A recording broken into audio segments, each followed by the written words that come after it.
Bismillahirrahmanirrahim. Assalamualaikum warahmatullahi wabarakatuh. Selamat sore semuanya. Sore Pak. Ya, ini pertemuan kita yang kedua di dalam pekan ini. Ngebut ya. Soalnya saya hutang 3 kali pertemuan, 2 kali hari libur dan 1 kali saya tidak bisa karena berhalangan. Dan ternyata jadwalnya yang diset sama kampus sore memang ya, Kamis ini dan pukul 4 ya. Maka ini adalah pertemuan yang kedua di dalam pekan ini dalam mata kuliah Sosiologi Komunikasi. Hari ini kita akan teruskan lagi tentang komunikasi nonverbal, tapi saya minta komunikasi nonverbal ini nanti adalah presentasi kalian ya. Namun untuk kita belajar secara teori, saya akan kembali sedikit mundur ke belakang sebelum kita nanti ke bagian terakhir dari sosiologi. Ya, oke. Sebelum itu, mari kita berdoa terlebih dahulu. Semoga apa yang kita pelajari sore ini berjalan lancar. Apa yang kita pelajari sore ini menjadi ilmu yang bermanfaat, bisa menjadi bekal kalian nanti, khususnya setelah lulus kuliah. Mari berdoa, menurut keyakinan masing-masing. Berdoa mulai.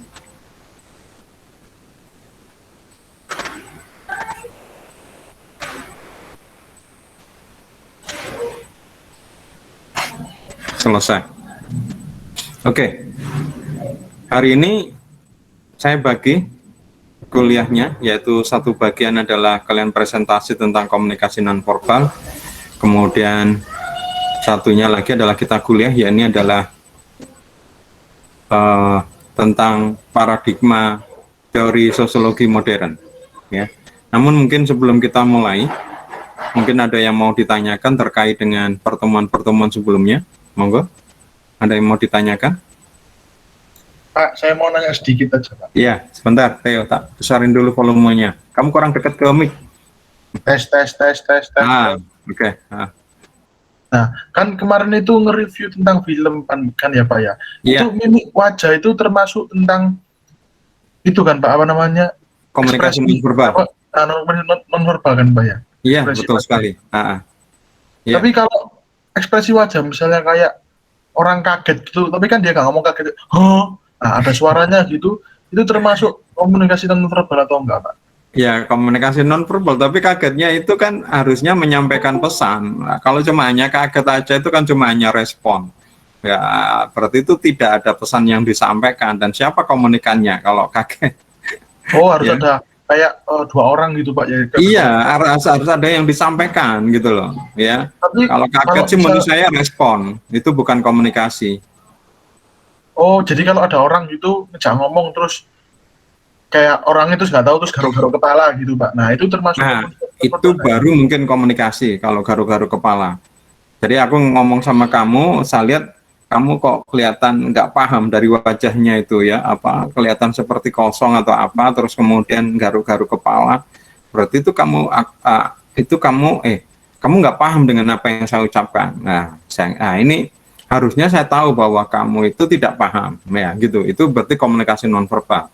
Tapi dengan catatan saya harus paham juga bahasa komunikasi nonverbal gitu. Oh iya Pak. Jadi misalnya kayak ada orang kalau ekspresi muka itu belum tentu itu Pak berarti belum Pak. Iya, kita lihat dulu namanya komunikasi kan pasti ada komunikator sama komunikan. Makanya saya nggak tahu kagetnya itu seperti apa. Kalau misalnya kamu lihat film horor, buka pintu tiba-tiba ada, mohon maaf mungkin ada putih-putih langsung wah gitu lah, itu bukan komunikasi. Bagaimana apa putih-putihnya itu apa komunikannya kan tidak, ya kan? Tapi kalau misalnya kamu ngobrol, kemudian si komunikatornya yang bicara sama kamu bilang, Theo, kamu dapat hadiah loh, mobil mewah BMW. Amin gitu. Langsung kamu, itu. Amin Pak. Soalnya ceweknya pakai Alphard. Theo yang dapat bukan Rizky Herliana. Sayangnya Alphard Pak, jauh Pak. Ketika ada yang komunikator bilang gitu, terus responmu itu gitu. Nah, itu komunikator bilang, wah ini dia nggak percaya nih Theo ini, dibilangin. Nah, ini beneran ini Theo, kamu nggak percaya ini lo lihat. Nah, itu berarti kamu nggak perlu ngomong, wah bener dah gitu. Kamu mungkin lihat, kaget gitu. Nah, itu sudah komunikasi, pesan yang disampaikan tidak percaya gitu. Tapi makanya lihat dulu, kemarin saya bilang bahwa komunikasi nonverbal itu bukan hanya satu source, tapi beberapa. Kagetnya itu kaget karena tidak percaya, kaget karena hantu, wah langsung semaput apa pingsan lah. Itu bukan kaget yang, makanya kaget yang seperti apa? Kaget tidak percaya kayak tadi, hah saya dapat hadiah gitu. Dia mobil mewah dari mana gitu. Ya kan, itu kan kadang-kadang kalau kita lihat Dari mantannya Teo. ya Rizky, Mobilnya dari mantannya Teo. Iki apa sih? Rizky ini, kok memang kok bisa mantan memberi? Gak mungkin lah Rizky. Ya, Rizky kelas ini baru mulai. Rizky Herliana ini kelas sosiologi komunikasi, bukan pembahasan jodoh atau pasangan. Rizky Pak, gimana ini? Saya lagi malam saya di itu Pak. Oh, Rizky lagi sudah Rizky. Rizky. Duh, Rizky. Ya, memang Mimi itu komunikasi ya, tapi sekali lagi yang saya maksudkan komunikasi artinya ada dua belah pihak gitu lah, berkomunikasi. Ya, tapi kalau kaget misalnya lewat terus kemudian kejaduk gitu, gitu kaget, ya itu. Tapi itu kan berkomunikasi sama itu Pak, penonton Pak, jadi kayak menggambarkan, menyampaikan pesan gitu kan Pak. Itu kalau penonton bukan penonton film Theo, mungkin penonton kayak ludruk, panggungan itu mungkin masih tetap bisa berkomunikasi. Tapi kalau film kan kesannya seakan-akan kayak dokumentasi kan, nggak berbicara gitu loh. Kayak kalau ludruk kadang-kadang penonton, ini gitu. Ya kita lihat yang model apa itu, Opera Van Java. Kadang-kadang kan mereka berkomunikasi dengan penonton. Ya apa-apa. Gitu kagetnya. Tapi kalau di film masa berkomunikasi dengan penonton, memang sih ada pesan yang disampaikan. Tapi di film itu ya perannya di situ, seakan-akan itu kita di luar yang hanya melihat aja, nggak bisa ikutan, dia juga nggak tahu siapa yang menonton gitu. Jadi ya nggak bisa dianggap komunikasi kita dengan pemain film, ya pemain film dengan pemain film yang lain gitu. Atau mungkin dirinya ngomong dengan dirinya sendiri ya, kemarin ya komunikasi intrapersonal itu bisa ya, tapi komunikasi dengan binatang bisa nggak itu? Komunikan bisa nggak memahami bahasa kita? Sebentar, saya lanjut dulu. Saya ngomong dengan binatang, menurutmu komunikasi apa enggak, Theo? Saya ngomong dengan kucing saya, kucing pus, kamu lapar ya, aduh kasihan deh. Itu komunikasi apa enggak itu? Itu komunikasi satu arah mungkin itu Pak. Jadi kan kucing belum tentu bisa memahami kita. Tapi kalau Edwin bisa bahasa kucing Pak Edwin Pak. Are kaonol apa dirasa? Saya bisa Pak bahasa mantan. Kiki bahas mantan mana? Kiki. Ada Pak Edwin Pak. Oh ada nggak ya? Oh nggak ada. Oh ada Pak. Edwin bisa bahasa kucing Pak. Kucingnya di rumahnya Edwin ngeong-ngeong terus Pak kalau telepon sama saya Pak. Iya. Ya jadi harusnya komunikasi itu ya kayak kemarin saya bilang, komunikasi yang efektif itu harusnya apa? Kemarin kalau menurut Wilbur Frame, Rizky. Rizky. Kalau diajak ngomong santai teman-teman bisa nyambung, kalau ditarik ke teori langsung diem ini. Nah itu Rizky Pak, itu Pak. Kan tadi saya tanya, tadi kan nyambung ke ngomong sama binatang. Saya bilang, oke, dengan binatang itu kita masuk komunikasi enggak gitu. Ya, terus kemudian yang jelas ada menurut Wilbur Frame itu ada namanya komunikasi efektif. Lah, komunikasi efektif itu seperti apa? Kayaknya sudah saya jelaskan, bahkan sudah saya gambar itu diagramnya. Rizky? Pak, saya terus Pak. Ya wes, Dani. Pak yang lain aja Pak. Iya, Dani. Alasan itu Pak Rizky nggak tahu itu Pak Rizky Pak. Ya Pak, kenapa Pak? Bisa diulangi Pak. Ya, menurutmu kalau kita ngomong sama kucing masuk komunikasi apa enggak, Dan? Bukan Pak. Kenapa? Karena tidak ada feedbacknya Pak. Maksudnya kayak pembalasan apa, kayak kita ngomong terus kan pasti kan ada yang jawab, jadi itu baru komunikasi kayak gitu Pak. Ya, yang jelas ketika seseorang ngomong dengan binatang, dia memang tidak berharap feedback atau apa. Jadi ya memang bukan komunikasi karena dia tahu tidak ada efeknya, artinya tidak ada dampaknya terhadap apa yang dilakukan. Tetapi kita kembali, yang dimaksud dengan komunikasi efektif itu harusnya seperti apa? Dan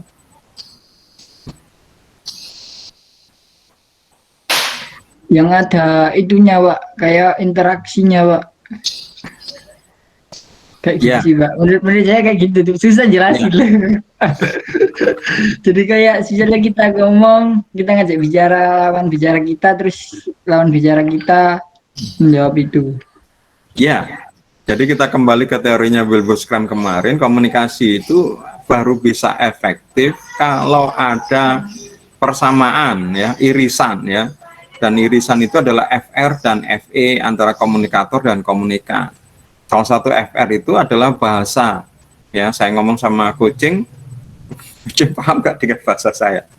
Dia juga mungkin ngomong ya, meong-meong, saya juga nggak paham. Ini berarti nggak akan ada komunikasi. Ya, nggak ada komunikasi. Ya, Pak Yusuf, saya orang Madura ngomong dengan orang Papua, ini kan juga nggak bisa, tapi kan mungkin masih bisa komunikasi lewat komunikasi nonverbal, ya.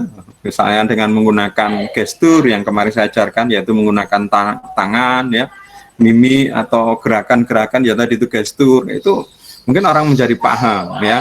Termasuk juga mungkin pakai bahasa-bahasa Tarsan, ya, apa ya, dengan kayak membuat simbol-simbol misalnya seperti itu. Misalnya contoh kita mau ke restoran terdekat gitu ya, nggak tahu apa namanya si orang Papua gitu ya, kita mungkin membuat simbol tangan yang makan gitu. Oh,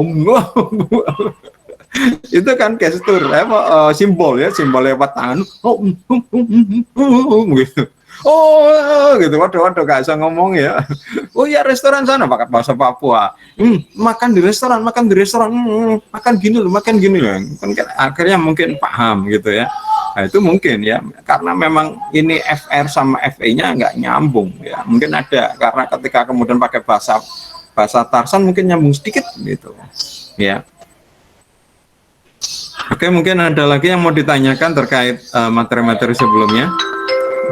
Pak, Ya, Rizky. ada yang nggak bisa absen, Pak. Siapa yang nggak bisa absen? Steven. Hah? Steven. Item. Nggak Steven, dengar. Pak.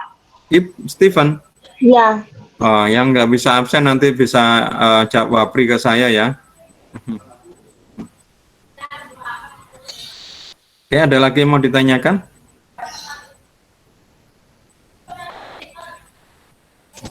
Kalau nggak ada, kita lanjutkan ya. Mungkin saya bagi, kita kuliah cepet-cepetan yang paradigma teori ini. Atau mungkin mau presentasi satu dulu, satu kelompok dulu. Setelah itu nanti mungkin saya materi. Kalau kalian mau teori kayaknya males ini ya, berat ya. Mungkin modal lihat film aja. Ayo mungkin salah satu kelompok mungkin mau presentasi. Saya lihat sudah ada beberapa kelompok yang sudah mengumpulkan ya, luar biasa. Tapi ada juga kelompok yang masih belum mengumpulkan. Mungkin saya panggil aja ya yang sudah presentasi untuk yang sudah mengumpulkan untuk presentasi. Kelompok ini saya berdasarkan waktu yang mengumpulkan pertama ya. Bentar.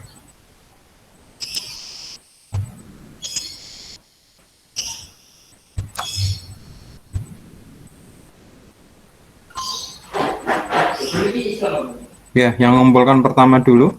Kelompok 1, monggo, silakan mungkin presentasi. Kelompok 1, ini kelompok yang pertama kali mengumpulkan.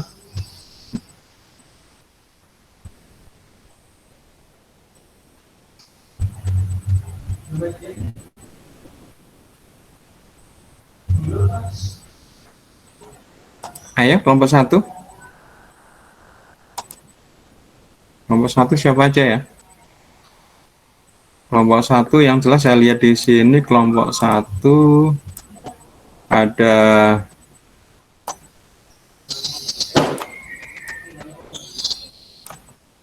kelompok 1 ada Ferry, Fajrin, Apa aja ya? Akram, Vicky, Parizal Dido. Monggo mungkin presentasi kelompok 1 dulu. Halo? Halo? Ya? Enggak bersuara? Bingung aku. Ini komunikasi yang paling susah ini. Nggak tahu siapa yang diajak berbicara. Terus Masuk kemudian kok Pak suaranya, Pak. Hah? Masuk suaranya, Pak. Saya Masuk. nggak keluarga suara saya nggak masuk. Masuk, Pak. Masuk. Maksudnya? Suaranya Bapak masuk. Nah, terus problemnya di mana? Oh enggak, saya kira Bapak tadi ngetes suara. Enggak kan? Enggak, gitu. saya takutnya mereka mungkin ngomong saya nggak dengar gitu. Oh iya Pak, dengar kok Pak saya Pak. Kelompoknya kelompok 1, monggo. Halo, pengen ngelihat filmnya apa? Siapa tahu mungkin juga bisa kita tonton. Mungkin belum. Berikutnya kelompok 4. Kelompok 4. Kelompok 4. Ya, Oh, kelompok 4 ini adalah kelompok yang kedua, ngumpulkan ada Edwin, ada Alivia, ada Theo, ada Daud, ada Rizky, ada Juan. Ayo, monggo kelompok. Untuk kelompok saya Pak, itu dari PPT-nya ada penambahan Pak, sebentar Pak. Ada beberapa penambahan Ya, yang apa-apa. kurang soalnya.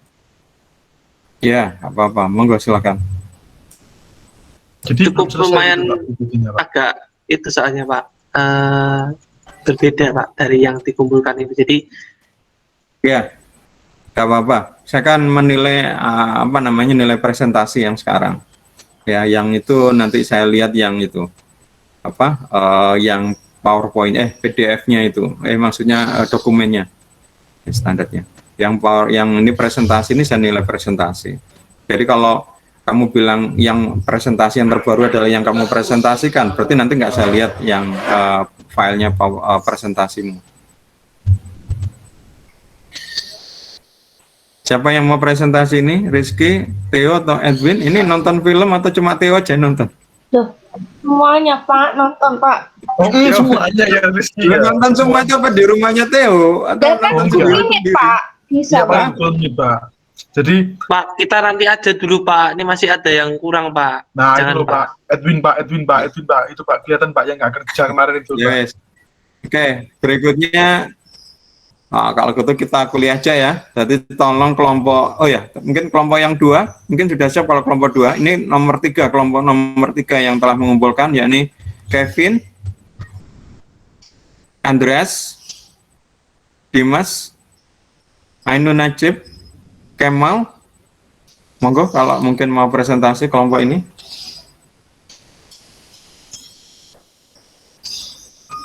Maksud saya kita presentasi satu kelompok kemudian kuliah saya, takutnya berat. Bosan juga ya, maksudnya apa? Ya saya oke-oke aja sih, cuma anak selingan gitu. Masa kok model saya ceramah terus. Kan, saya kepinginnya aktif kalian. Ya toh ya kalian sudah kerjakan gitu loh. Ayo kelompoknya siapa tadi itu? Kelompok yang ketiga yang sudah mengumpulkan, ya ini kelompoknya Kemal yang saya tahu ini. Kemal? Ya, ada ya? Ya wes, oke. Kalau enggak tolong disiapkan, kita kuliah dulu. Nanti mungkin jam 5 kurang seperempat kita lihat presentasi kalian. Bagaimana, setuju? Boleh, Pak. Boleh, Pak. Ya, boleh. Silakan kalian siapkan presentasi kalian. Kita apa namanya, kita mulai dulu kuliah kita dulu ya, tapi ya bosen Pak. Apalagi teori sosiologi ya, berat ya, makanya saya pikir selingan gitu loh supaya enak ya. Kalau di kelas enak sebenarnya, kalau kelas offline, kelas online ini susah, ini saya nggak bisa memaksa kalian nih ngapain. Kalau sudah di kampus, di kelas saya tahu gitu loh, kalau gini nih saya nggak tahu, jangan-jangan cuma join terus ditinggal apa nimba apa ngisi ceding ya, ngisi ceding. Oke. Ya. Hari ini kita mundur sedikit ya tentang paradigma teori sosiologi modern. Kita masuk ke bagian terakhir dari sosiologi. Kemarin kita tahu sosiologi itu terdiri dari 3 hal. Ada yang masih ingat apa sih sosiologi itu? Ilmu yang mempelajari apa? Raffi?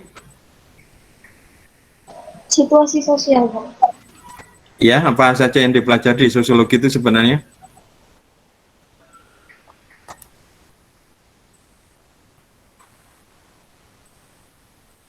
Raffi? Satrio? Satrio? Rozi? Nah, ini sebenarnya ngetes juga kalian eksis. Ilmu yang mempelajari struktur sosial, Pak, Ya, terus 1. Kedua? dan proses-proses sosial. Ya, 2. Ketiga? Struktur sosial, Pak. Sama Berarti sudah disebut perubahan, semua Kemal. Yang sama ketiga? perubahan sosial. Ya, betul ya. Jadi Ya, sosiologi adalah kita mempelajari tentang struktur, ya, fungsi atau proses, kemudian perubahan atau dampak, ya. Ini di pertemuan setelah ini kita akan belajar perubahan, ya, perubahan yang terjadi sehingga mengakibatkan dampaknya apa perubahan ini, ya. Namun kita mundur sedikit aja, jadi ini cepat aja, ya mungkin cuma 20 menit atau 25 menit ya, mungkin maksimal 30 menit.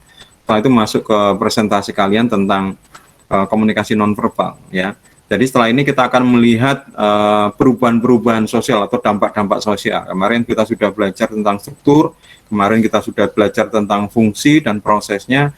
Sekarang kita masuk ke perubahan, ya. Nah, di antara itu kita akan lihat, kita mundur sedikit tentang paradigma teori sosiologi modern, ya. Karena ini ada tugasnya ini, tapi kalau kelas-kelas yang dulu, ya, ya ini karena agak susah ini. Oke, kita lihat dulu adalah yang dinamakan tentang struktural fungsionalisme, ya. Ini mungkin kalian sudah tahu ya, dengan ilmuwan Herbert Spencer dan Emile Durkheim, ya, yang menggunakan metode Comte, Auguste Comte, pendiri dari sosiologi, ya. Mereka asumsinya teori struktural fungsionalisme. Di sini ada kata struktural, ada kata fungsional, ya. Jadi asumsinya yang pertama adalah masyarakat itu bersifat stabil, ya, bersifat tenang, ya, bersifat apa ya, diam, ya, bersama diam dalam arti tenang, stabil, ya. Jadi kalau misalnya air itu obyok-obyok gitu kan, tapi kemudian diam-diam terus kemudian tenang, ya, apa yang lurus gitu. Nah, pada dasarnya begitu manusia, ya. Manusia tidak kepingin umek. Capek, kepinginnya tenang, ya. Maka untuk bersifat stabil ini, maka masyarakat menciptakan sistem-sistem, ya, yang dimana sistem-sistem ini saling berhubungan, ya. Dan ketika ada perubahan, ya, ada yang bersifat tidak stabil, yang lain berusaha untuk menyetabilkan, ya.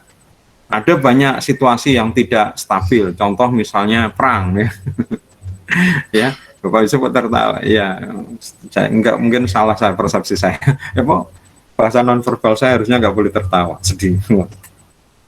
Perang, ya, perang ini situasi yang tidak mengenakan ini, ya. Mau pergian itu mungkin nggak boleh, ya. Ketika kita mau masuk suatu daerah, kita harus bawa apa, surat izin atau apa, ya. Kalau kita lihat film-film itu yang perang itu.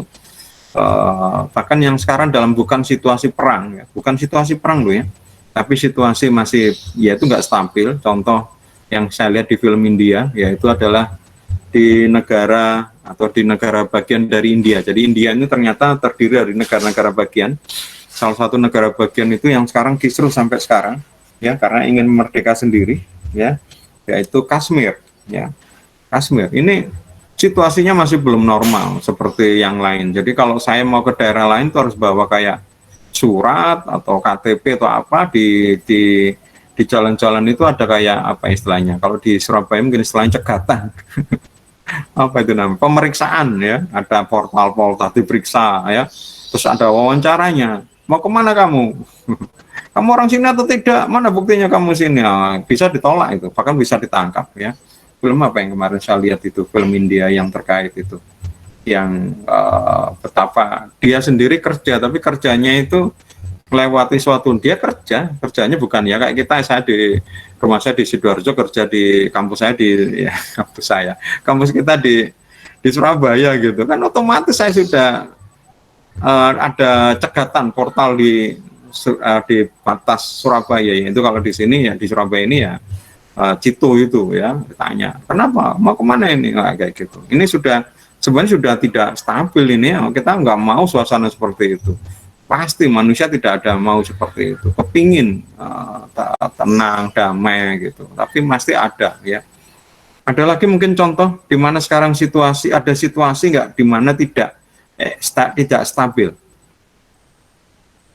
Ada nggak situasi di mana tidak stabil selain contoh ketika dalam perang ya, negara itu dalam keadaan perang ya, misalnya Indonesia di tahun 45-an itu kan nggak stabil perang karena perang dengan Belanda ya kan.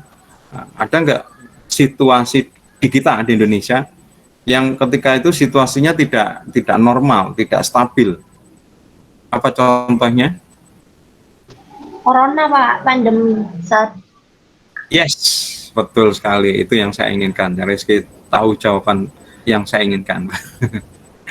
Jawaban yang saya inginkan bukan apa yang diinginkan. Itu kan kalau yang diinginkan apa? Pepsi ya?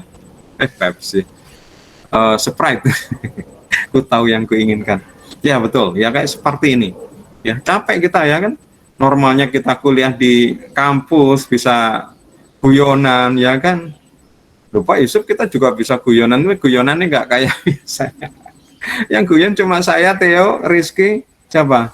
Kemal, Edwin, Dani. Nah yang lain mana ini nggak mau guyon ini? Kalau di kelas kan bisa rame ini, ya kan? Sambil rebahan saya, Pak. Ini nggak normal ini. Please ini nggak normal ini. Saya protes ini. Ya, dosennya nggak rebahan, mahasiswanya rebahan ya, ini contoh ya. Kemudian masing-masing struktur memiliki fungsi yang berkontribusi pada equilibrium keseluruhan sistem. Jadi ketika tadi kan fungsi-fungsi dijalankan, ketika ada yang tidak berjalan, entah salah satu fungsi nggak berjalan atau satu hal yang faktor yang di luar kemudian nggak jalan, ya ini menjadi tidak stabil. Nah, maka masing-masing fungsi yang lain berusaha untuk mengembalikan lagi, ya.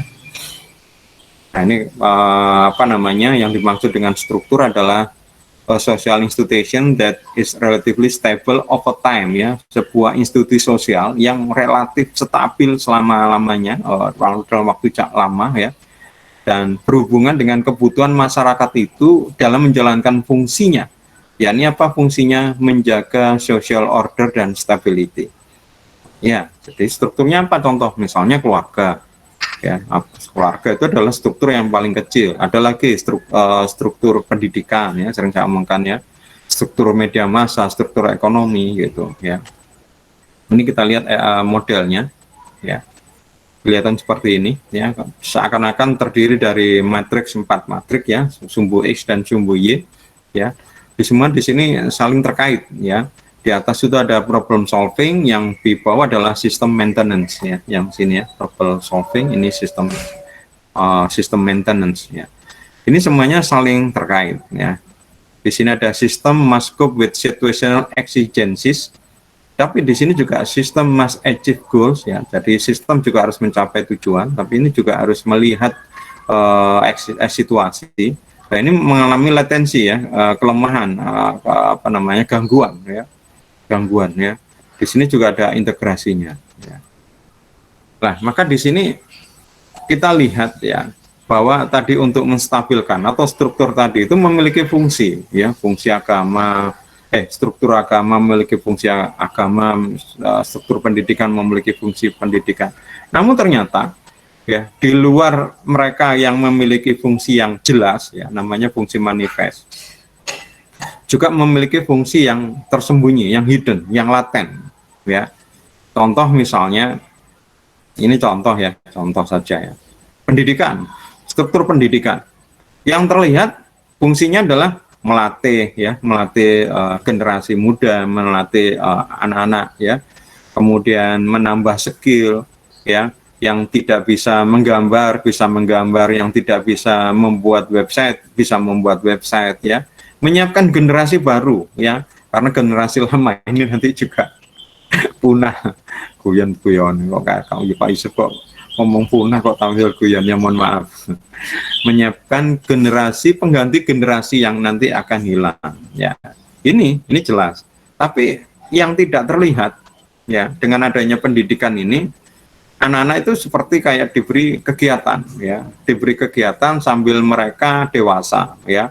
Bayangkan kalau anak-anak itu langsung umur berapa sudah disuruh mencari uang, kan ini kan repot, mereka belum cukup kuat. Nah kalau cuma hanya main aja, nah ini kan bingung kan. Nah maka ada namanya pendidikan ya. Jadi tujuannya itu, tapi fungsi yang tidak terlihat adalah kayak memberi kesibukan. Kenapa kok ada seperti ini ya? Ya kalau kita bandingkan dulu sebelum ada pendidikan ya, misalnya di awal-awal peradaban manusia ya, manusia pekerjaannya ya cuma hanya mencari makan, berburu. Kalau sudah dapat ya mereka ya santai-santai menghabiskan makanan itu, nanti kalau habis berburu lagi ya. Lah ini anak-anaknya nggak mungkin diajak berburu, mampu. Lah ngapain dia? Main, tapi masa main terus ya kan. Lah untuk memberi kesibukan ini, setelah mulai agak beradab ya, mereka kemudian dimasukkan atau disekolahkan ya. Tapi awalnya mungkin hanya golongan ningrat atau apa, tapi lama-lama ini ya. Berikutnya adalah teori yang sangat terkenal yang dikemukakan oleh Marx, yaitu teori konflik atau teori kritis ya. Kalau tadi itu lebih menekankan pada equilibrium, ketenangan, kestabilan. Kalau Karl Marx ini melihat bahwa adanya struktur sosial ya tadi itu ternyata membuat kelas ya, membuat kelas. Kelas itu bukan kelas 1, 2, 3, 4. Enggak, kelas itu ya terbagi-bagi ya, terbagi-bagi dalam kelompok-kelompok. Dan kelas ini membuat tidak adil ya. Kalau nggak salah di pertemuan dulu saya terangkan, misalnya contoh, ada kalau zaman dulu ada kelas feodal, ada kelas rakyat misalnya ya, ada kelas buruh, ada kelas pemilik modal gitu. Contoh misalnya gampangannya dulu misalnya ada pemilik tanah ya, terus kemudian ada kelompok yang rakyat miskin yang hanya cuma mengolah tanah yang dimiliki oleh itu. Ini nggak adil, mereka lahir tapi yang satu mungkin nggak kerja, cuma hanya foya-foya aja. Yang ini kerja terus ya, dapat sedikit diminta ya, kalau lihat di film-film itu ya, film zaman dulu ya, seperti itu. Atau mungkin kayak yang sekarang ini, tadi saya baca tadi ada demo ini ya, demo apa itu Gojek kalau nggak salah. Gojek itu sekarang mau demo atau mungkin sudah demo, saya nggak tahu. Yang jelas tunjangannya apa ya, pendapatan tambahan ya, selain ketika dia ngantor itu insentif atau apa, tunjangan itu sekarang dikurangin lagi ya, jadi mereka yang bekerja ini ya, ini saya baca dari tulisan itu, mereka yang bekerja ini berlelah-lelah, dapatnya nggak terlalu banyak, tapi yang pemiliknya pemilik modal ini semakin banyak, ini makin kaya karena nilai untuk misalnya contoh Gojek ini, nilai sahamnya semakin tinggi, semakin besar ya, kayak gitu. Dia bilang kayak gitu ya, ini sepertinya tidak adil ya. Nah yang menikmati adalah kelas-kelas yang berkuasa ya. Ya tadi itu, kalau misalnya dulu di pertemuan yang lulus misalnya kelompok ulamanya, mungkin kelompok penguasanya, kelompok panglimanya ya, ini yang menikmati ya, kelompok pemilik perusahaan, kelompok pemilik tanah, ini yang ini. Maka si Marx ini berpikir alangkah baiknya kalau tidak ada kelas ya, atau dia mengkritik nggak boleh harus ada dominasi, nggak boleh harus ada yang lebih berkuasa atau tidak berkuasa ya. Kemudian yang lainnya ada namanya kritik ideologi ya. penjelasan tentang kondisi sosial biasanya sangat tergantung pada ide penguasa. Ya, jadi ada yang mengatakan misalnya ini kita kok nggak adil ya, kita kok bekerja keras tapi kok miskin. Nah, mungkin ada yang mengatakan, oh kamu miskin itu karena malas gitu ya, nah, kayak gitu. Atau kamu memang rasmu kayak gini atau kayak gini ya. Jadi ini mau dirobohkan kesadaran Pascal dengan penjelasan rasional material tentang kondisi sosial yang ada untuk membebaskan diri dari dominasi. Jadi kepinginnya berkaitan dengan teori konflik ini, maka kritik ideologinya adalah yaitu tadi, kalau bisa kalau nggak ada kelas ya. Oke, berikutnya adalah yang dikemukakan atau berdasarkan pemikiran Max Weber ya, yakni yang dinamakan interaksi simbolik ya. Paham ini sangat disenangi ya di Amerika sana yang dinamakan sebagai filsafat pragmatis. Pragmatis ini artinya ya bermanfaat, ya berguna, ya jelas, ya kelihatan gitu ya. Itu maksudnya pragmatis. Jadi kalau misalnya kita diskusi gitu, ada yang protes, yang pragmatis aja deh. Kenapa? Ini kamu ngomong kayak gini nggak bisa dijalankan, ini nggak bisa dilaksanakan, nggak berapa manfaat. Nah ini contoh. Ini adalah contoh yang dinamakan pragmatis. Artinya pragmatis itu yang bisa dijalankan dan bisa terbukti manfaatnya. Misalnya contoh begini ya.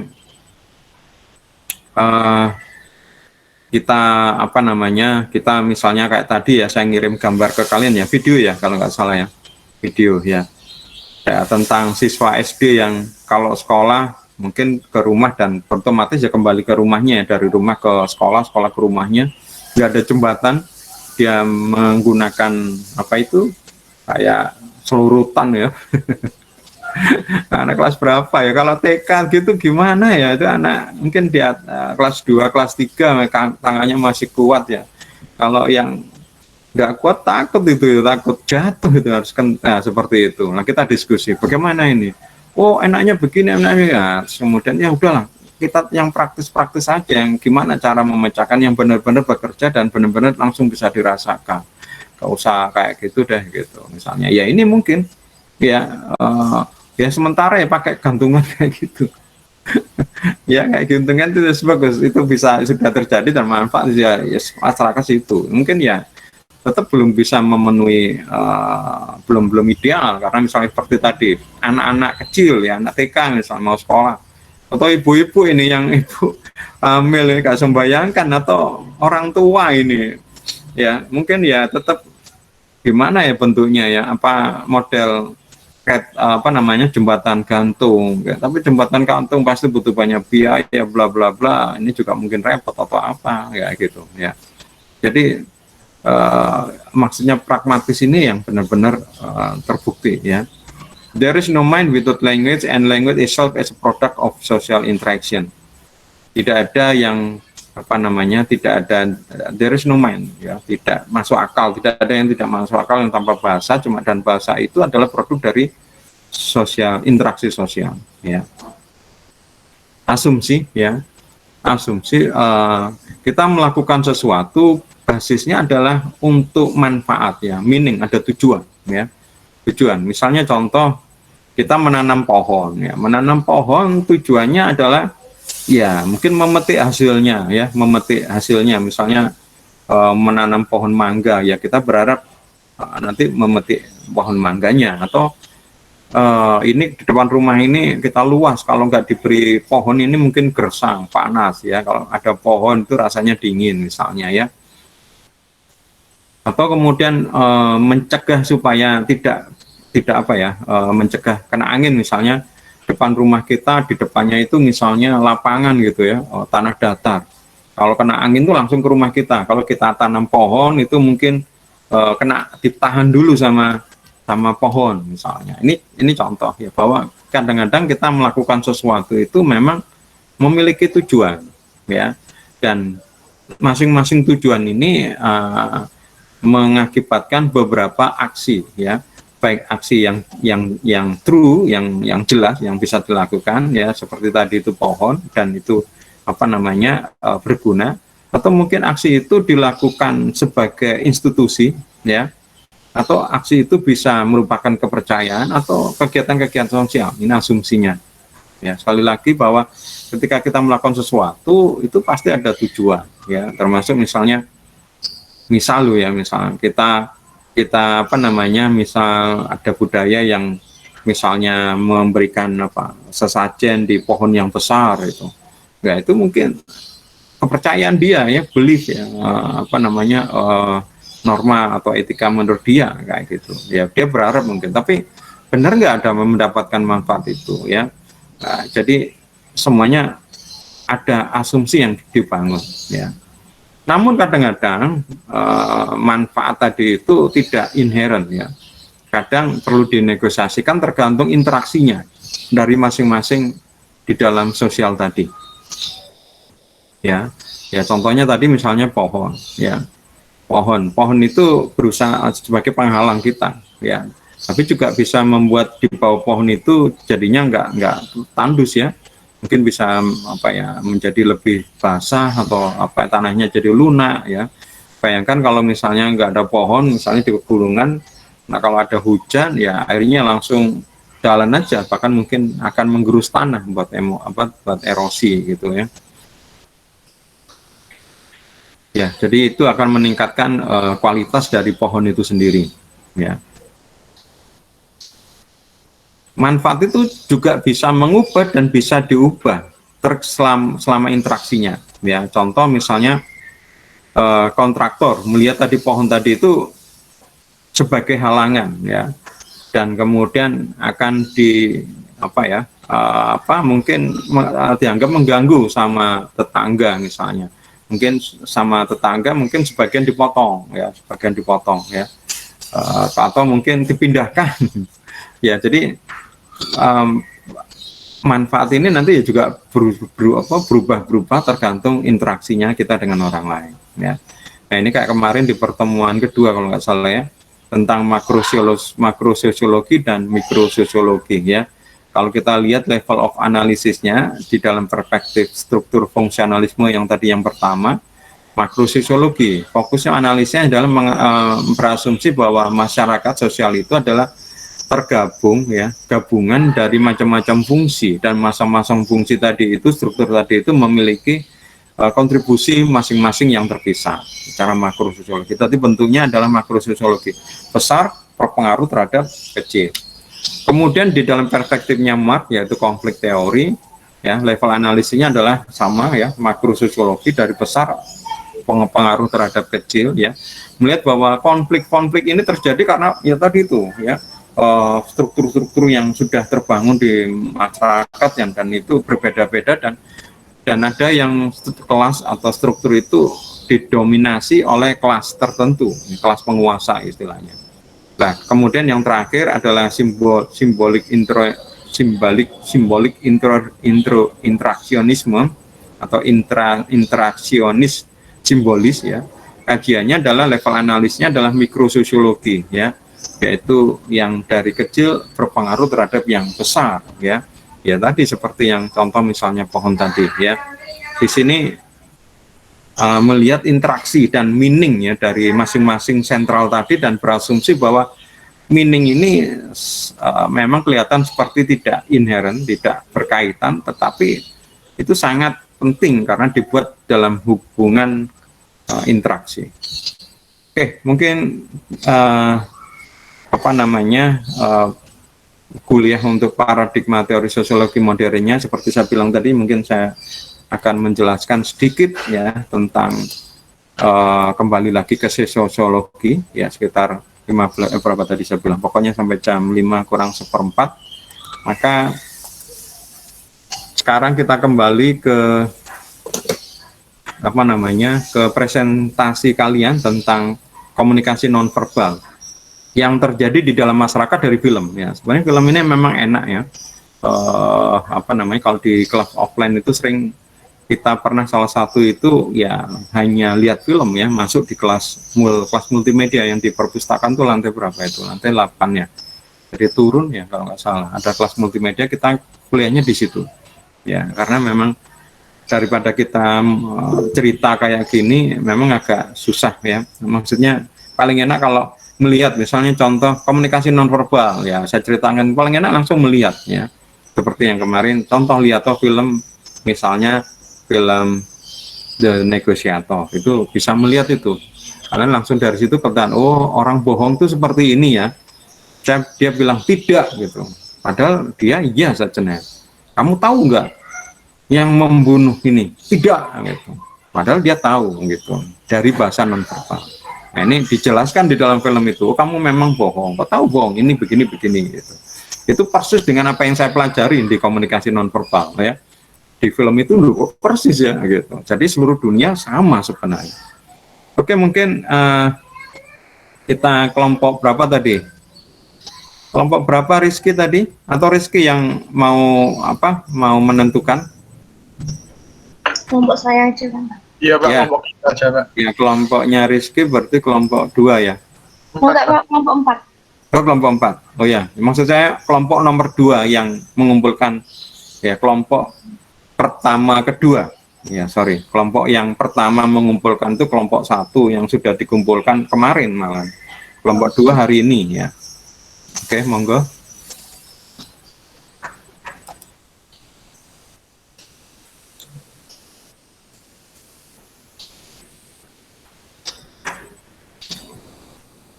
Saya catat ini berarti kelompok 4.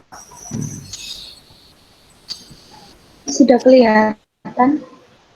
Sudah. Ya, sudah. Sudah. Bentar ya. Coba Ki sing opening Ki. Apa ya? Assalamualaikum warahmatullahi wabarakatuh.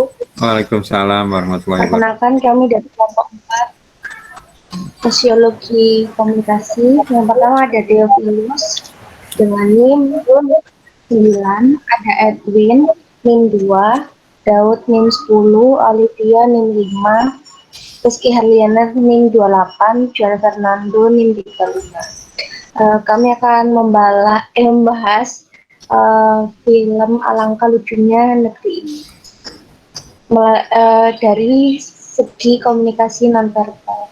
Oh, kamu nggak bisa Yang itu kamera on, kelompoknya mungkin yang yang presentasi mungkin kameranya on, jadi komunikan seperti saya juga komunikan bisa melihat komunikator ketika berkomunikasi ini. Di PL saja ya Pak ya. Praktek komunikator cuma suara ini nggak bisa melihat komunikasi nonverbalnya ini. Nambo Kiki us aja nih Kiki. Kelompok dewa, jadi enggak Pak, itu Kiki kasihan Pak, kan mungkin dia belum pakai hijab Pak. Jadi yang pertama untuk wajahnya, ini untuk tokonya ini namanya Muluk. Jadi Muluk ini dia lulusan S1 tapi sudah 2 tahun belum mendapatkan pekerjaan. Nah di scene ini Muluk untuk wajahnya itu terlihat kebingungan, sedangkan gesturnya berjalan dan menengok ke kanan ke kiri. Untuk eye contact-nya melihat sekeliling, untuk posturnya tegak, teritori berada di sekitar kerumunan hiruk-pikuk pasar. Untuk scene-nya, Muluk merasa kebingungan ketika ada pasar dengan hiruk-pikuk orang sekitar, lalu ia curiga ketika ia melihat anak kecil yang sedang melakukan aksi pencopetan. Dan yang kedua, ini merupakan anak yang mencopet tadi. Untuk wajahnya terlihat kaget dan ketakutan. Gesturnya berada dalam tangkapan Muluk, eye contact-nya melihat Muluk, posturnya ditangkap oleh Muluk, teritorinya saat berdua dengan Muluk, screen-nya pencopetan tersebut merasa ketakutan dan kaget saat tertangkap oleh Muluk atau Reza Rahadian. Selanjutnya dilanjutkan oleh Teo. Oke, next.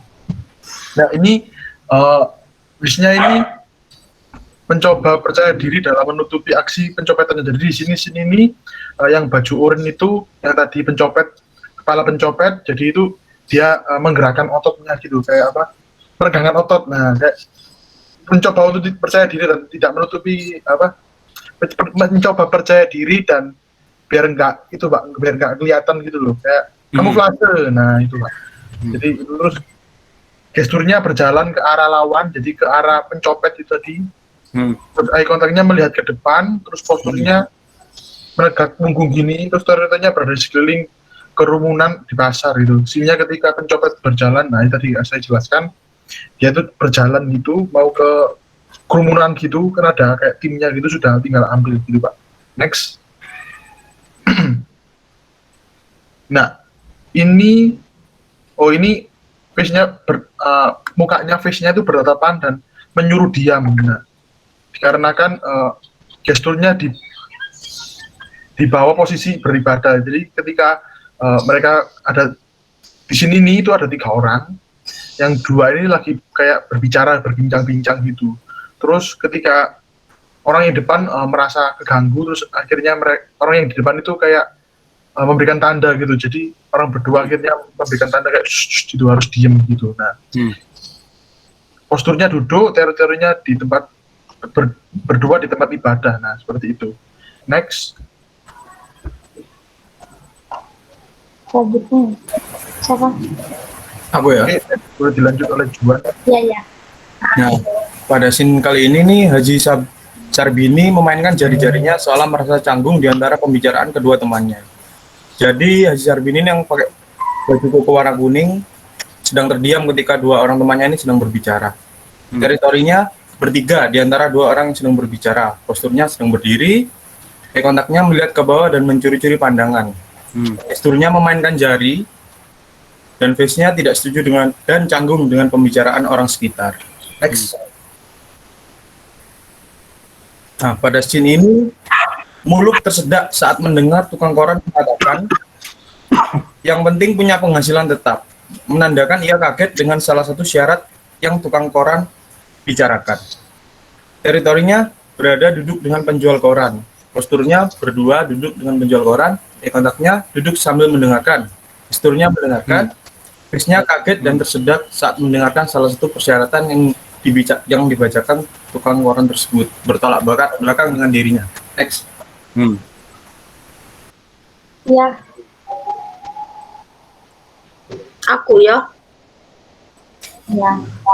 Untuk scene ini, kebingungan menjelaskan tentang arti pendidikan. Face-nya memiliki wajah kebingungan, gesturnya menggaruk kepala, eye kontaknya melihat teman yang sedang menjelaskan, posturnya berbincang-bincang, teritorinya Muluk dengan temannya. Next.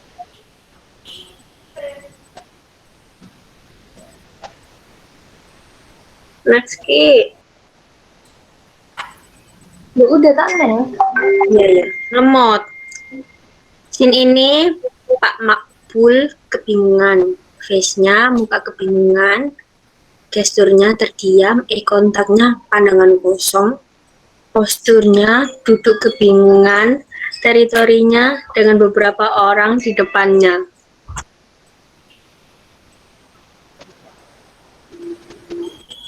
Daud. Daud, oh ya wis.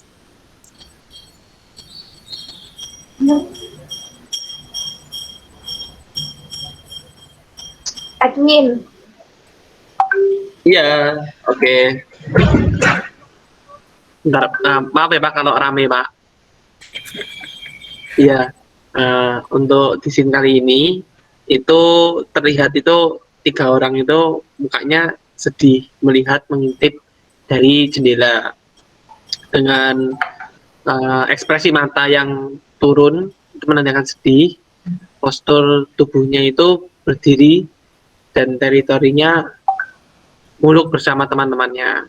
Nah, scene-nya ini sedih melihat para ayah berdoa meminta ampun atas dosa mereka yang menyebabkan anak mereka salah jalan.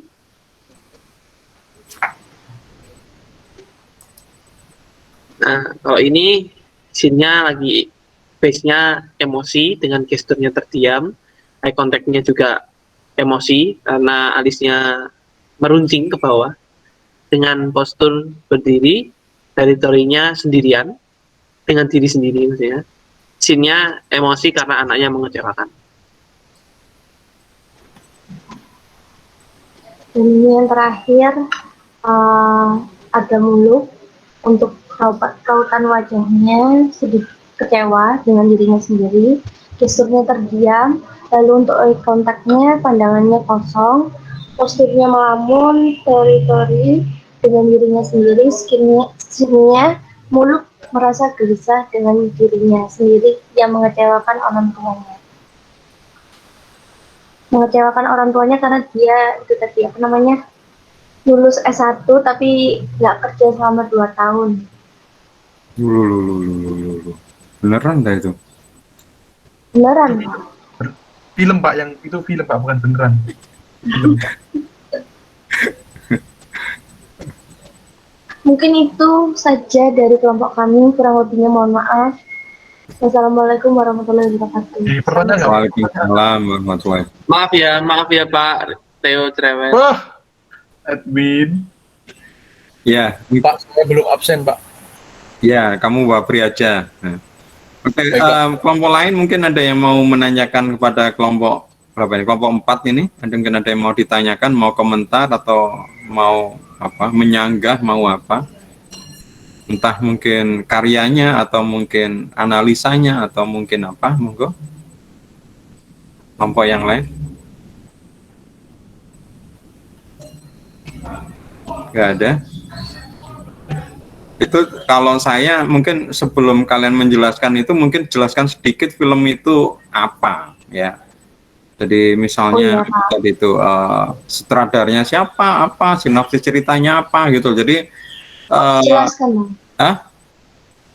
di Jelaskan, Nak. Saya depan jelaskan. itu ada di satu slide itu ada identitas filmnya. Jadi ada apa itu namanya posternya ya, terus apa gitu loh, kayak kita lihat di imdb.com itu loh, siapa tokohnya gitu. Baru kemudian kalian analisa tugasnya supaya ya tuh ini kita belajar supaya enak ya, lengkap ya. Artinya kalau misalnya kalian nanti harus berhubungan dengan klien ya jangan benar-benar ngerjakan apa yang diinginkan, kalau perlu ditambahin sehingga menjadi lengkap. Memang kita tidak minta itu, tapi kalau ditambahin itu akan menjadi lebih pas, lebih cocok ya. Misalnya oh film itu toh gitu ya, oh bintangnya ini kan tadi nggak disebutkan siapa itu bintangnya ya, terus kemudian berapa durasinya kayak gitu ya, terus kemudian mungkin ditambahkan setelah itu mungkin beberapa penjelasan. Selain scene awal ini mungkin biasa, tapi saya ngambil scene yang tengah, di durasi tengah atau apa gitu, baru seperti itu. Oke. Ini cuma masukan aja, karena biasanya kalau kakak kelas kalian ngerjakan ya seperti itu, jadi yang lain paham gitu ya, jadi lebih paham dan mungkin lebih tertarik untuk menonton ya. Oke. Saya lihat kalian sudah bagus ya, makanya apa namanya, sebenarnya bahasa nonverbal ini sebenarnya bahasa juga yang mudah dipahami, semua orang sebenarnya paham. Kalian tidak belajar itu langsung bisa tahu. Tetapi yang tadi saya perlihatkan tadi itu sebenarnya nonverbal yang standar menurut saya ya, yang kayak kita percakapan sehari-hari lah. Jadi film itu atau apa ya, situasi seperti itu hampir di semua film ada, karena kalau di film kan pasti ada tokoh dan kemudian percakapan tokoh gitu ya, itu pasti ada. Maksud saya kepingin film itu yang benar-benar yang ya istilahnya ya benar-benar kuat di nonverbalnya ya, seperti saya contohkan tadi komunikasi di film The Negotiator itu ada satu scene ya cukup panjang, mungkin sekitar 15 menit yang membahas tentang apakah orang itu berbohong atau tidak. Nah itu maksud saya itu, jadi kita dapat ilmu ya. Ada lagi kalau nggak salah, tapi nggak tahu sudah nanti belum dikumpul masih sebagian ini ya, yaitu adalah runway jury kalau nggak salah. Itu kita bisa menentukan orang ini suka bohong atau tidak bohong, orang ini bekerja keras atau tidak keras gitu, hanya melihat dari bahasa nonverbalnya ya, itu diajarin. Nah itu nggak ada, maksudnya nggak ada secara kayak percakapan sehari-hari ini ya. Kalau kaget, terus kemudian bingung, garu-garu kepala, terus itu semua orang pasti sudah tahu karena kita belajar mulai kecil, yang dinamakan tadi Scrum itu adalah field of experience ya, berdasarkan pengalaman kita gitu. Itu sudah tahu. Tapi yang banyak hal yang kita nggak tahu, misalnya apakah dia bohong atau tidak ya, mungkin tahun kelihatan sepertinya bohong ya, tapi kita nggak dapat pelajaran kalau seperti yang saya dulu belajar komunikasi nonverbal itu ketika bohong itu begini itu. Kenapa kok begini? Nah, contoh seperti saya bilang yang kemarin ya, orang bohong itu matanya melihat seperti ke atas. Ketika mengatas dia mengakses korteks otak kanan. Otak kanan itu fungsinya adalah membuat membuat main perasaan, menciptakan imajinasi ya, seperti itu. Dan itu di film itu juga si tokohnya ngomong kayak gitu, jadi kita dapat pelajaran. Oh iya, yang mungkin tidak belajar ya. Kalau saya kebetulan belajar dan ketika lihat film, oh ternyata cocok dengan apa yang saya pelajari. Nah kalau cuma hanya scene-scene adegan seperti itu, saya pikir semua film pasti ada adegan seperti itu, dan pastilah namanya juga ketika percakapan itu pasti ada komunikasi nonverbal. Maksud saya cari film yang benar-benar menukik gitu ya. Contoh ya, ini saya memberi contoh lagi ya, film barat, tapi ya ini kalian saya yang dapat barat itu mungkin karena ada yang mengumpulkan, ada yang tidak mengumpulkan. Contoh, tapi yang mungkin sudah saya ceritakan ini jangan diangkat ya. Misalnya film Quiet Place ya, film horor ya misalnya, film horor. Film horor ini hantunya ini senang kegaduhan ya, maka orang di dalam keluarga itu tidak mau buat gaduh. Supaya tidak membuat gaduh, padahal komunikasi tetap diperlukan, dia menggunakan bahasa isyarat. Nah ini kita belajar ini, bagaimana ketika misalnya makan, gimana cara ngomong, ini kan kita belajar juga ya. Ini maksud saya itu ya, ketika kalau misalnya saya menjelaskan dengan banyak kayak teori gini kan nggak enak dibanding, ini loh orang kalau berbohong itu seperti ini, matanya menghadap ke atas, pantatnya bergerak-gerak. Nah, ini kalau kemudian dilihat film, dan kemudian di film itu dijelaskan, bukan menurut kita ya, tadi kan kalian yang mempersepsikan begini gitu. Ini filmnya sendiri, tokohnya ini menceritakan ya. Contoh lagi ada film yang paling bagus menurut saya, kuat sekali adegan ya, yaitu tapi ini nggak diceritakan kamu dia itu bohong atau enggak gitu. Tapi permainan nonverbalnya, yaitu film judulnya itu 12 Men, 12 Angry Men ya, 12 orang yang marah itu tentang juri ya, tentang 12 orang juri.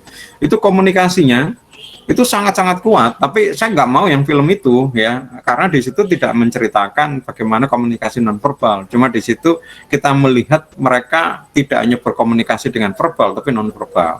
Ya kita bisa mempersepsikan, tapi bukan itu. Kalau saya kepinginnya nggak ngangkat film itu karena nggak diceritakan di situ. Cuma kita lihat ini loh nonverbalnya seperti ini. Kalau kita lihat, nah itu maksud saya, itu tugasnya supaya ketika saya menjelaskan tentang nonverbal yang mungkin waktunya nggak terlalu banyak, yang nggak, sehingga kalian mempelajari lagi harusnya dengan buku ya, tapi mungkin buku kurang menarik. Nah saya minta kalian dengan film ya, sudah saya berikan arahan, misalnya The Negotiator ya. Kalau nggak salah The Negotiator itu juga di remake itu sama film Korea, itu ada juga judul Negotiator, hampir mirip ceritanya, juga hampir kayak gitu ceritanya, tapi versi Korea ya. Oke, mungkin masukan saya seperti itu. Sekarang mungkin kelompok berikutnya, siapa yang mau presensi lagi? Siapa mau presentasi berikutnya? Kelompok 1, kelompok yang pertama kali mengumpulkan, Ferry, Fajrin, Akram, Vicky, terakhir Dido.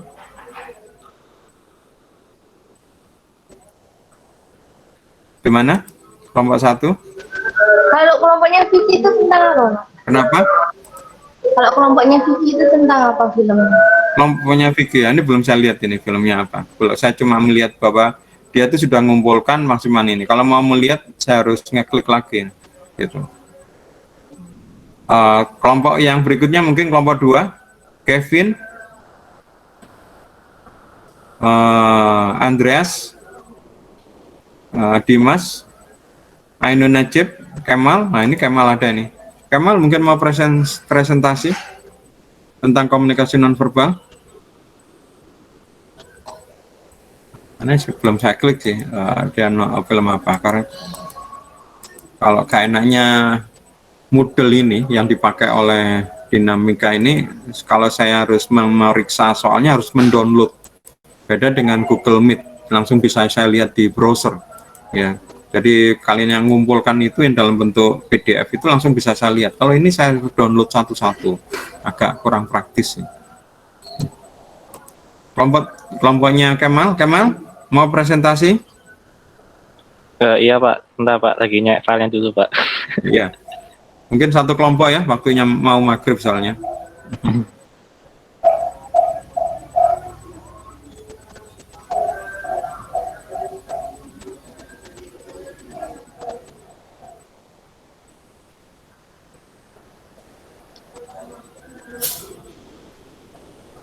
Ya, sudah kelihatan Kemal.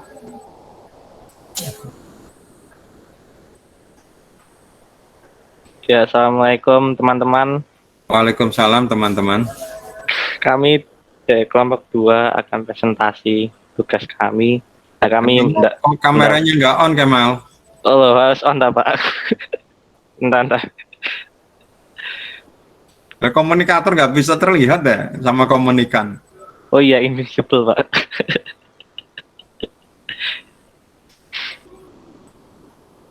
Mana ini? Ya, ada.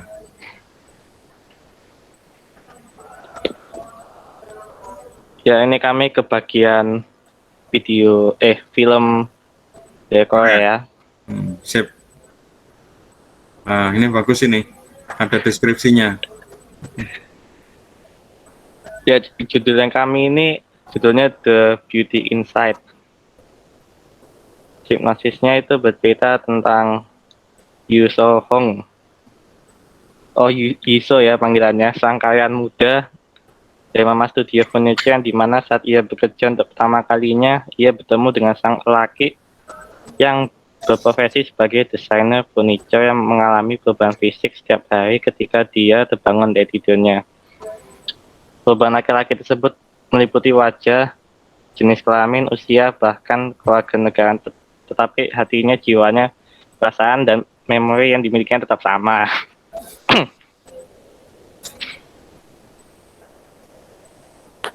Kim Ho Jin, sang laki-laki yang sejak SMA mengalami penyakit aneh ini, yang merupakan penyakit keturunan dari sang ayah di hari ulang tahunnya yang ke-18 tahun.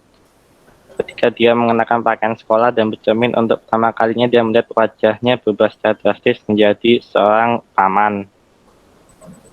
Ibunya Ho Jin bahkan tidak mengenalnya ketika dia mendatangi ibunya di saat pertama kali. Fisiknya berubah. Sejak saat itu pula kehidupan Ho Jin mulai berubah hingga ia menjadi antisosial karena kelainan fisik yang ia alami, dan tidak pernah lagi berhubungan dengan orang lain, juga tidak pernah menampakkan dirinya dalam kegiatan sosial apapun.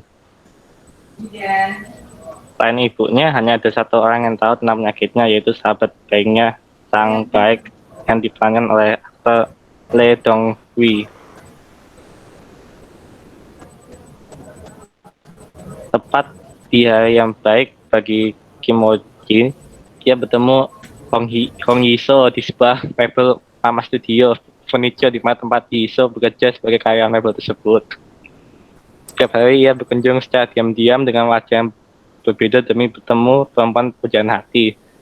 Berjalannya waktu, Kim Ho Jin yang berubah menjadi laki-laki tampan. Dialah orang pertama yang berterus terang mengajak Yiso untuk makan malam bersama Alex Furniture milik Ho Jin.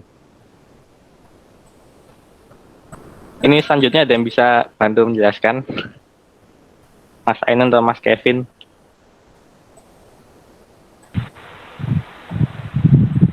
Pada akhirnya Nggak terlalu jelas Ainun suaramu. sudah jelas, Pak. Ya, kurang keras tapi. Jelas tapi kurang keras. Pada akhirnya Yiso Nah, merasa senang dekat dengan Ho Jin, hingga Ho Jin juga merasa bahwa ia tidak harus tidur lagi demi mempertahankan wajahnya. Untuk kenyamanan Yiso, mereka menghabiskan waktu bersama, dan mulai saat itu Yiso merasa ia menyukai Ho Jin.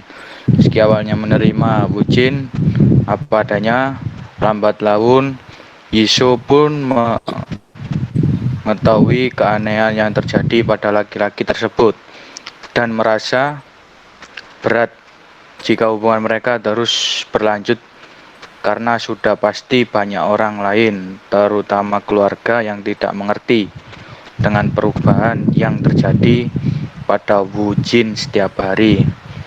Perlahan demi perlahan akhirnya Yisoo menerima kehidupan Wu Jin dengan cara ia terbang menuju Republik Ceko untuk mencari Wu Jin.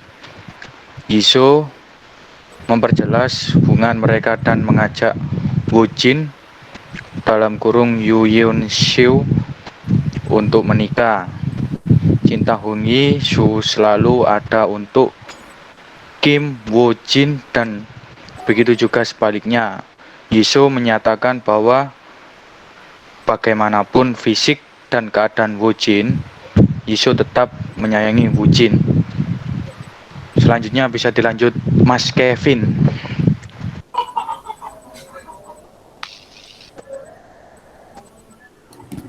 Pada scan ini, Yisoo menunjukkan rumahnya kepada Wu Jin dengan isyarat jari telunjuk kanan.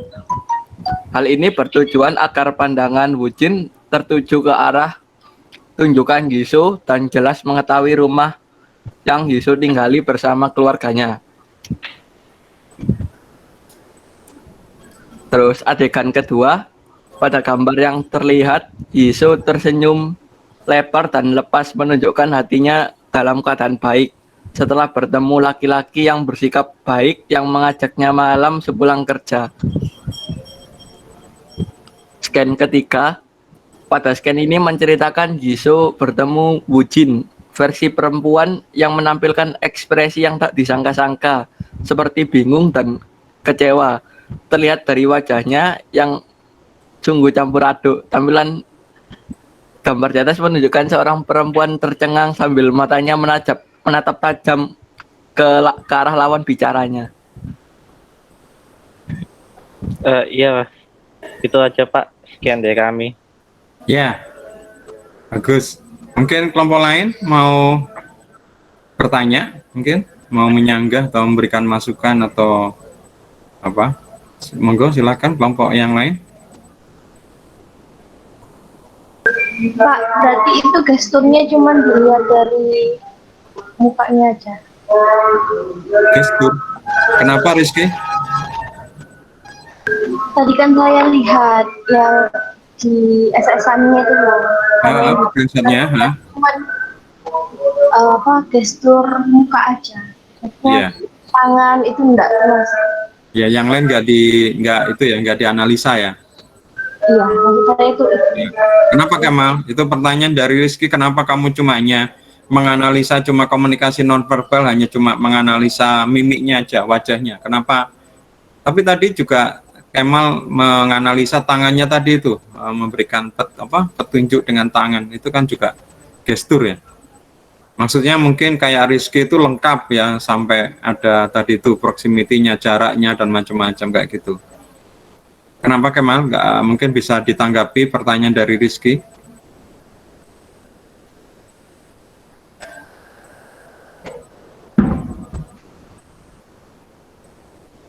Kemal?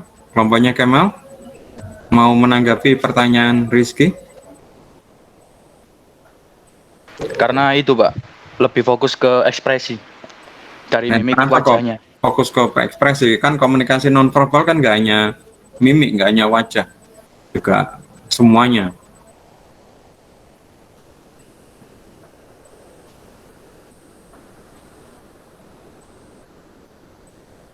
Yang bikin siapa? Ini sudah nonton film semua ini anggotanya.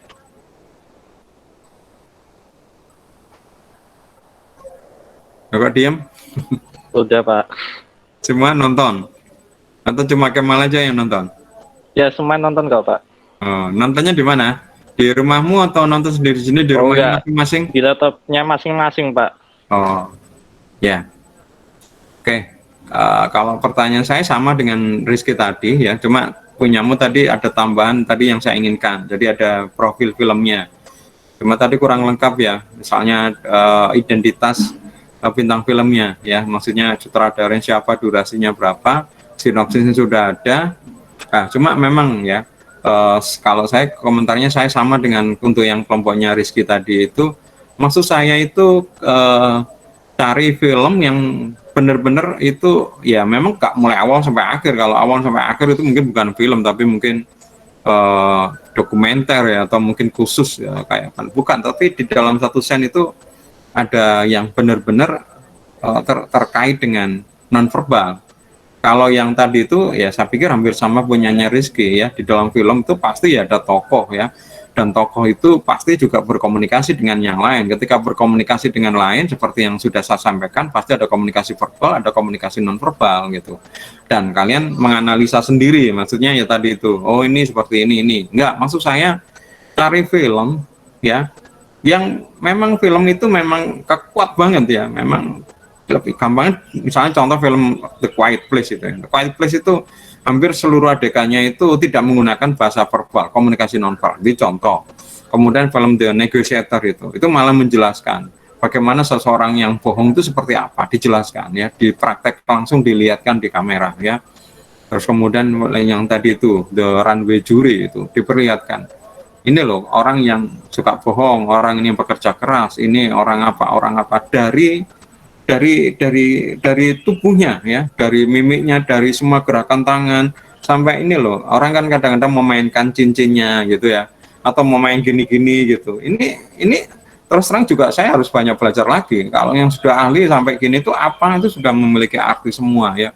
Kan saya bilang tadi nonverbal itu sebagian mungkin kita sudah menguasai karena kita sudah belajar sejak kecil, tapi berdasarkan pengalaman. Tapi kan ada sesuatu yang mungkin kita lebih fokus karena memang kita bukan itu. Contoh kalau misalnya polisi, mungkin sama polisi dia mungkin ya ini orang itu bohong atau enggak secara teori ya, kita kan nggak pernah kayak gitu. Nah maksud saya kalian ketika saya jelaskan itu karena memang waktunya terbatas, meskipun kalau nggak salah karena memang kita belajar mungkin kurang ya, sampai 2 pertemuan kalau nggak salah komunikasi nonverbal, biasanya cukup 1 pertemuan itu maksud saya kalian lanjutkan dengan belajar sendiri ya. Nah, betul kalau belajar sendiri seperti yang dulu waktu saya lakukan ya mungkin kalian keberatan, tapi maka di dalam mata kuliah sosiologi komunikasi saya ajar pertama kali ini memang saya masukkan kalian lihat film ya, karena kebetulan saya suka film, kebetulan dosen saya itu suka film, mungkin yang lain mungkin enggak ya. Nah saya minta kalian mencari film yang bisa mengajarin kalian tentang nonverbal seperti itu ya. Jadi ini yang masih belum itu, mungkin kelompok-kelompok yang belum mengumpulkan mungkin bisa memperbaiki saya kepinginnya tadi itu semua ya, ternyata saya salah ngeset ya, harusnya maksimal itu tadi malam ya, ternyata saya ngesetnya malam ini ya, itu salah. Harusnya saya pikir maksudnya sekarang kita kuliahnya Kamis ya, Rebu ya, saya salah karena mungkin bayangan saya kuliahnya itu Jumat. Jadi tadi tuh ada yang ngumpulkan, ada yang belum ngumpulkan, harusnya semua ngumpulkan, jadi saya bisa enak ya kayak gitu, dan nggak ada kayak gini, wah Pak Yusuf sudah memasukkan masukan ini, saya bisa bikin sesuai Pak Yusuf, seperti nanti ada yang kecemburuan, wah saya mengumpulkan duluan malah salah, yang mengumpulkan terakhir benar gitu ya. Ini nggak, mungkin tidak ada ya, atau mungkin saya membocorkan film-film, mungkin cari film yang dibocorkan saya tadi itu. Oke, mungkin waktunya sudah mau maghrib. Mungkin ada yang mau ditanyakan tentang pertemuan hari ini. Ini berarti saya sudah selesai hutang saya ini ya, karena 3 kali pertemuan saya tidak bisa hadir, ini berarti sudah lunas hutang saya. Berarti mulai minggu depan kita sudah kuliah normal, hanya Senin aja, nggak ada kuliah pengganti. Semoga sampai selesai ya. Kita tinggal berapa pertemuan, 3 mungkin ya, 3 atau 4 pertemuan. Ini pertemuan yang ke